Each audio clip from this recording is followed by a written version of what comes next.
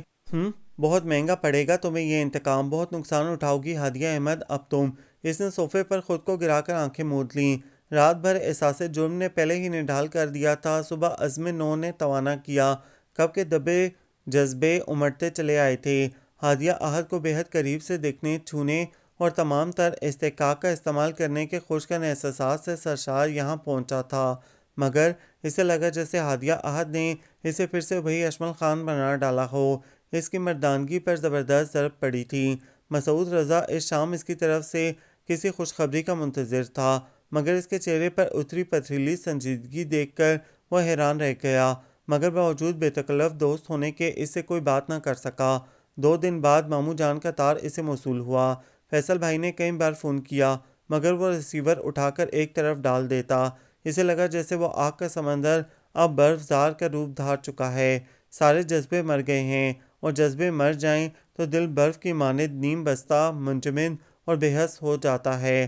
اس کی روح پر بھی ایسا ہی سناٹا چھا گیا تھا جیسے طوفان گزرنے کے بعد اجڑی بستی پر۔ پھر کئی مہینوں بعد امو جان کا بڑا سا خط اسے ملا، جسے پڑھ کر اس کے ویران وجود میں ہلچل سی مچ گئی۔ انہوں نے واضح لفظوں میں اسے حکم دیا تھا کہ وہ ہادیہ کو آزاد کر دے۔ وہ اس کا عقد علی سے کر دینا چاہتے ہیں، وگرنہ وہ دوسری صورت میں عدالت کا دروازہ کھٹکھٹائیں گے۔ وہ کتنی دیر خط پکڑے ساکت بیٹھا رہ گیا۔ خط پر لکھے الفاظ اسے محض آڑی ترچھی لکیروں کی صورت دکھائی دیتے رہے۔ طلاق، خلا، ان جیسے الفاظ اس کے اعصاب پر کوڑے کی طرح برسے تھے، گویا عمر بھر کے لیے ہادیہ احد سے جدائی۔ اس کے شریانوں میں خون ابلنے لگا۔ اس نے کراچی کا نمبر ملایا۔ دوسرے لمحے امو جان سے وہ کہہ رہا تھا، میں کل شام عظیم ولا آ رہا ہوں۔ میری زندگی کا فیصلہ کرنے والے آپ سب لوگ کون ہوتے ہیں؟ یہ خالص میرا اور ہادیہ کا پرسنل معاملہ ہے۔ جواب اس نے سنا ہی نہیں اور ریسیور کریڈل پر پٹک دیا۔ یہ بھی آداب ہمارے ہیں، تمہیں کیا معلوم؟ ہم تمہیں جیت کے ہارے ہیں، تمہیں کیا معلوم؟ ایک تم ہو کہ سمجھتے نہیں ہو ہم کو، ایک ہم ہیں کہ تمہارے ہیں، تمہیں کیا معلوم؟ اس نے گہری سانس لے کر سامنے دیکھا۔ نازش ہنوز دیوار سے لگی اس کی طرح ماضی کو کھوج رہی تھی۔ اس کی آنکھوں کے کناروں سے آنسو بے آواز بہہ رہے تھے۔ کب سوچا تھا اتنا بہت کچھ چھن جائے گا؟ وہ بھی سر جھٹک کر ماضی کے جنگل سے نکل آئی۔ کیا ہادیہ بھی یہی چاہتی ہے ناز؟ وہ لب بھینچ کر نازش کو دیکھ رہا تھا، جیسے اس کا چہرہ کھوج کر ہادیہ کے دل کا حال جاننا چاہتا ہو۔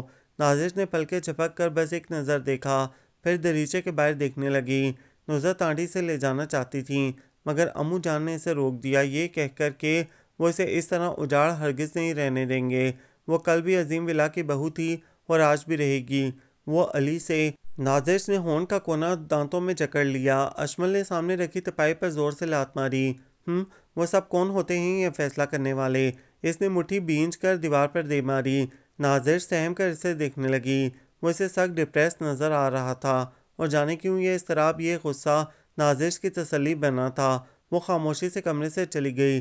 اشمل بھی اس حبس زدہ کمرے سے نکل کر کھلے لان میں چلا آیا۔ دل کوئی سرائے تو نہیں کہ کوئی آیا ذرا دیر ٹھہرا اور چلا جائے؟ نہیں ہادیہ احد، تو میرے دل کی زمین پر اگنے والا وہ خوشبودار پودا ہو جو اب تناور درخت بن کر میری رگ رگ میں قابض ہو چکی ہو۔ وہ اعصاب شکن احساس کے ساتھ کرسی پر گر گیا اور پشت ٹکا کر آنکھیں موند کر جیسے صفاق ماضی، سلجھے حال اور غم و غصے سے نجات پانے کی کوشش کرنے لگا۔